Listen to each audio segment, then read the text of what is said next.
Good evening बच्चों। Good evening sir. Friction due to liquid and gases. अब आपने देखा होगा कि जो मीटियोरॉइड्स होते हैं, हमें पढ़ना है friction due to liquid and gases. मेरे घर में खाना बन रहा है, सीटी बहुत बार बज रही है, तो अब हम दोबारा वीडियो पॉज नहीं कर रहे, ठीक है। तो अब हमें पढ़ना है। देखो आपने देखा हो कि जैसे ही मीटियोरॉइड्स गिरते हैं बहुत दूर से, जैसे ही वो एयर के कांटेक्ट में आते हैं, मतलब एटमॉस्फेयर में आते हैं, उनमें आग लग जाती है। हाँ भैया। लेकिन 9th क्लास में तुम लोग पढ़ोगे कि कितना एक्सेलरेशन होगा, मतलब कितनी स्पीड हो सकती है उसकी, मतलब जब तक वो धरती पे टच हुआ तो कितनी मैक्सिमम स्पीड हो सकती है उसकी, ये तो तुम 9th में पढ़ोगे। लेकिन अभी 500 किलोमीटर तो बहुत कम है यार। 500 किलोमीटर क्या, 5000 500 किलोमीटर क्या, पर सेकंड या पर मिनट? पर सेकंड पर मिलीसेकंड। मिलीसेकंड 5 करोड़ पर सेकंड। Keep quiet. अब सुनो मेरी बात। मैंने मैंने बताया कि उसे कहते हैं गैसियस फ्रिक्शन। उसे क्या कहते हैं? Gaseous gas friction। में पार्टिकल्स है, अरे एयर है, हाँ। उसमें पार्टिकल्स है। आपने देखा Just भी होगा particles। कि जैसे मैंने तुम्हें बोला तुमसे मिले थे troposphere, stratosphere, mesosphere, thermosphere, exosphere, और ऐसे बहुत सारे स्फीयर्स होते हैं। तो सबसे पहले एक्सोस्फेयर, एटमॉस्फेयर। जब वो मीटियोरॉइड गिरेगा तो वो किससे मिलेगा? एक्सोस्फेयर। Exosphere से। तो उसके पास इतने बड़े बड़े पार्टिकल नहीं होते एक्सोस्फेयर के पास, और पार्टिकल भी दूर दूर रहते हैं। जैसे ही वो थर्मोस्फेयर में आएगा, या फिर मीजोस्फेयर ले लेते हैं सीधे, मीजोस्फेयर में आएगा तो पार्टिकल पास होंगे, फ्रिक्शन बढ़ेगा। स्ट्रेटोस्फेयर में आएगा, फ्रिक्शन और बढ़ेगा। एरोप्लेन जितने भी उड़ते हैं वो सारे स्ट्रेटोस्फेयर में उड़ते हैं। हाँ भैया। और जैसे ही वो ट्रोपोस्फेयर में आएगा, फ्रिक्शन और ज्यादा बढ़ जाएगा, और ट्रोपोस्फेयर में फ्रिक्शन इतना ज्यादा बढ़ेगा कि उसमें आग लग जाएगी और वो खत्म हो जाएगा। और अगर वो बहुत ज्यादा बड़ा है, मतलब कितना बड़ा, मान लो जितना बड़ी दिल्ली है ना, उतने उससे भी बड़े बड़े मीटियोरॉइड्स भैया हैं। डायनासोर का साइज के बारे में। मैं डायनासोर के साइज, डायनासोर के टाइम में जो साइज से गिरा था। हाँ, 5 किलोमीटर वो का तो बहुत radius बड़े था। हो गए, वो तो हम भैया। सोच भी नहीं पाते कितने बड़े। भैया। एरोप्लेन 10 किलोमीटर का डायमीटर था भैया उसका। 10 किलोमीटर तो छोटा है। अब सुन, मैं जो बता रहा हूँ, जितना बड़ा दिल्ली है ना, उससे भी बड़े अभी भी गिरते हैं, हाँ। उससे भी बड़े, लेकिन अभी भी वो ब्लास्ट हो जाते हैं पानी में पानी में फ्रिक्शन की वजह से। अब सुनो मीटियोरॉइड बताइए। अब एक वर्ड लिखा है मैंने, दैट इज कॉल्ड स्ट्रीमलाइन। क्या लिखा है मैंने? Streamline। शेप। अभी बहुत तगड़ी शेप है स्ट्रीमलाइन। इस शेप के कंसेप्ट तो पढ़ाऊंगा 11th क्लास में ही, जैसे कहा जाएगा बर्नौलीज थ्योरम। फिर भी मैं आपको बताता हूँ एक चीज, और थोड़ा लेक्चर शायद हो सकता है, लंबा भी हो जाए। तो एक शेप होती है। स्ट्रीमलाइन क्या है? वैसे तो एक शेप नहीं है, ध्यान से देखना। स्ट्रीमलाइन एक फ्लो है। स्ट्रीमलाइन क्या है? फ्लो है। फ्लो। तुमने देखा है कई बार आपने टैप ओपन किया, और टैप ओपन किया, उसमें से पानी की धार निकल रही है, और वो इतनी मतलब स्मूथ है कि ना उसकी आवाज आ रही है, ऐसा लग रहा है कांच की डंडी है, आवाज भी नहीं आती, और वो गिर भी रही है।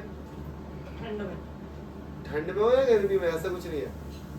कभी हम टैप को धीरे से स्लो करते हैं, और धीरे से एक पतली सी, ऐसा लगता है आवाज नहीं आती, उसमें वो पानी की धार, हाँ तो भैया। वो स्ट्रीमलाइन। हाँ भैया। एक पानी का बहाव ऐसा जो पता ही ना लगे, उसके सारे पार्टिकल एकदम अलाइंड वे में फ्लो हो रहे होते हैं। जो पार्टिकल यहाँ पे हैं, जो पार्टिकल यहाँ पे हैं, वो सारे पार्टिकल यहाँ पे होंगे। वो सारे पार्टिकल क्या होंगे? यहाँ पे भी होंगे। इसे कहा जाता है स्ट्रीमलाइन। इसे क्या कहते हैं? स्ट्रीमलाइन। अगर कोई भी चीज स्ट्रीमलाइन में जा रही है, फ्लो कर रही है, तो उसमें फ्रिक्शन कम हो जाता है। Okay। जैसे जो शेप होती है, स्ट्रीमलाइन शेप होती है, आगे पढ़ोगे, एरोप्लेन की शेप होती है, उसे स्ट्रीमलाइन कर दिया जाता भैया ऐसी सिर्फ जो एयर ड्रैग को कम करे। है। एयर ड्रैग को कम कर। जैसे कार में तो हमें ड्रैगर लगाने पड़ते हैं, नहीं तो वो उड़ जाएंगे। हाँ।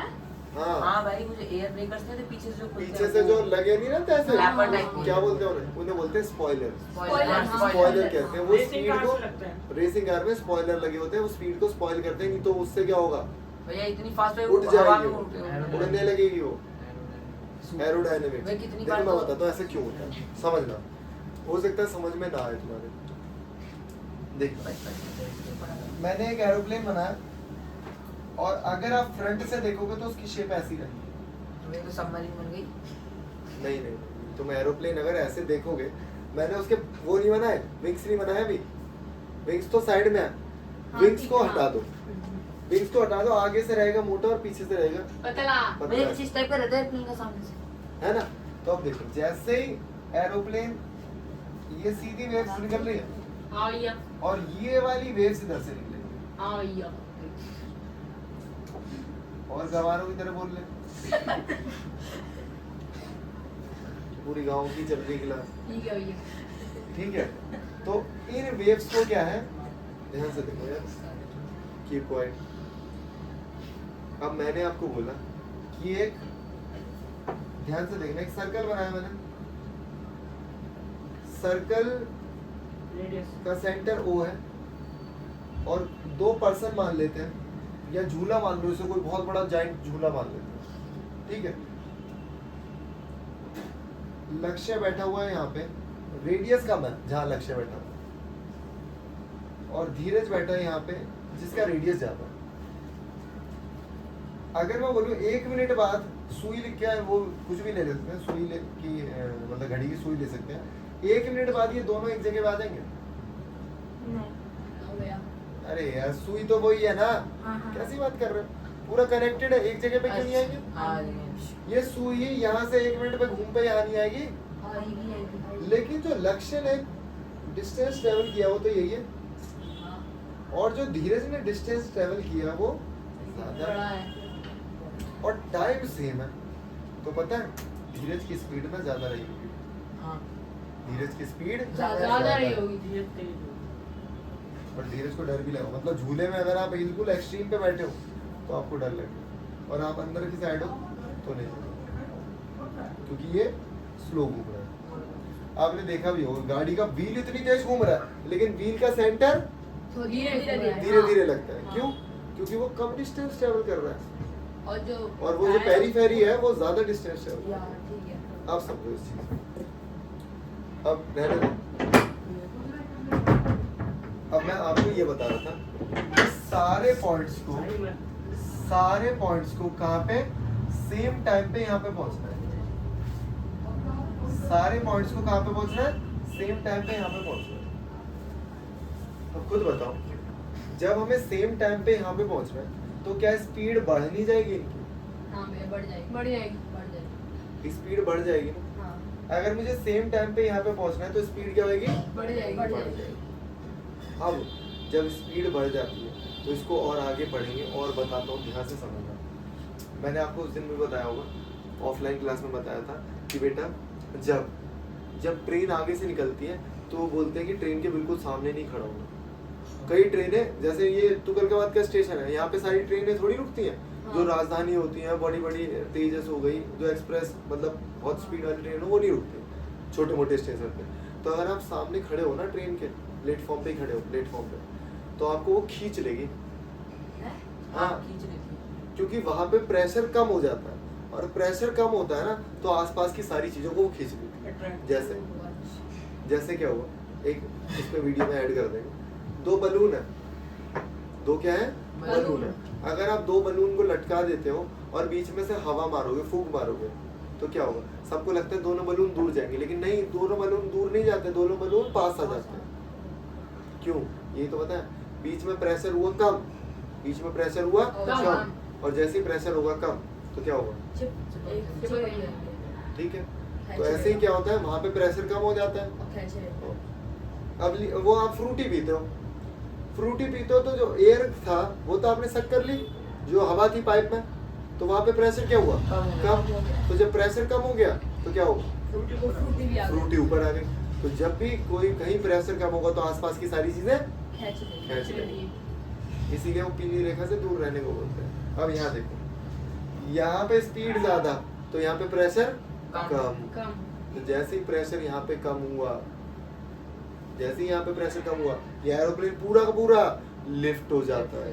ये पूरा का पूरा एरोप्लेन लिफ्ट हो जाता है। और एरोप्लेन जब उड़ता है मतलब वो टेक ऑफ करता है या फिर अच्छा, जब वो उड़ रहा होता है ना तब उसकी हाईएस्ट स्पीड रहती है, क्योंकि जितनी ज्यादा स्पीड रहेगी उतना ज्यादा एयर का ऊपर का प्रेशर कम होगा और वो ज्यादा उठने में उसकी हेल्प होगी। और जब उतरता है ना तो भी हाई स्पीड पे रहता है। कुछ जब उतरता है तब भी हाई स्पीड पे ही उतरेगा। क्यों? क्यों?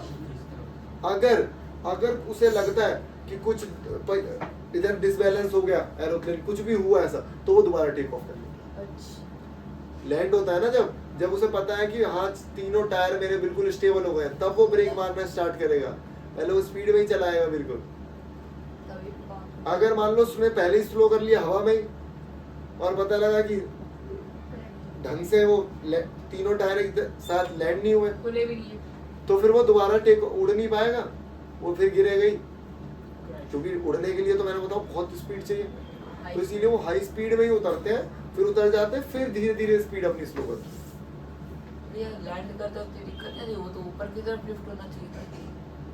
अबे लैंड ऐसे कर रहा है ना भाई, अच्छा समझ गया। लैंड ऐसे कर रहा है तो दिक्कत होगी। और बहुत सारी चीजें देखी जाती है, मौसम देखा जाता है, एरोडायनेमिक्स देखा जाता है, दुनिया भर की चीजें।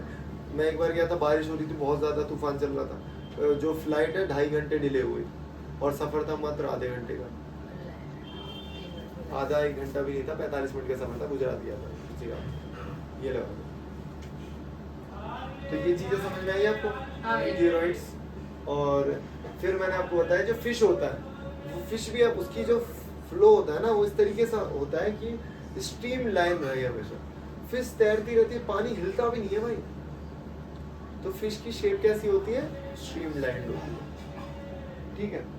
बर्ड्स ड्रैग फोर्स को कम करने के लिए अपनी शेप को हमेशा कैसे रखते हैं? स्ट्रीमलाइंड। स्ट्रीमलाइन। जितना ज्यादा स्ट्रीमलाइंड होगा, ये तो अभी बहुत छोटी चीजें पढ़ रहे हो, मैक नंबर पता नहीं दुनिया भर की चीजें पढ़ोगे आप लोग आगे।